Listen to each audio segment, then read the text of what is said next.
લોરવાડા ગામે ગેરરીતિના આક્ષેપો થઈ રહ્યા છે। જમીન ધોવાણ સહાય મુદ્દે ગેરરીતિના આરોપો થઈ રહ્યા છે। ગામના વીસીએ અને ગ્રામસેવકે ગેરરીતિ કરી હોવાનો આરોપ છે। જેમને નુકસાન નથી થયું તેવા લોકોના પણ ફોર્મ ભર્યા છે। મામલો બહાર આવતા ગ્રામજનોએ સરપંચને રજૂઆત કરી છે। સરપંચે વીસીએને નોટિસ પાઠવી ખુલાસો માંગ્યો છે।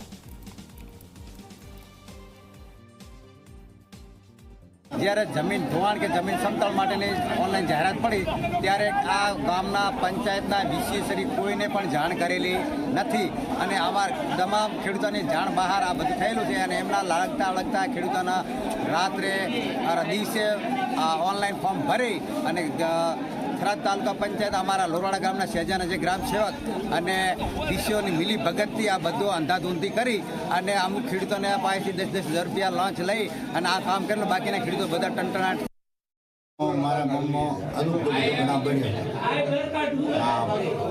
પૂરા આવ્યો ને નુકસાન ખેતીમાં આવ્યું ને એમાં ખોટો ફોર્મ ભરાવવાનો એ બાબત અમારું ગામ બધું ભણો છું અને વીસીને ભાઈ નોટિસ આલી। ગામ લોકો દ્વારા અમુક ખેડૂતો રહી ગયા હોવાની રજૂઆત કલેક્ટર સાહેબને રૂબરૂમાં મળી કરેલી અને જે ગ્રામસેવક ઉપર આક્ષેપો થયા છે એ હાલની પ્રાથમિક તબક્કે અમારી જાણકારી મુજબ તદ્દન ખોટા છે અને એવું કોઈ જગ્યાએ કશું થયું નથી।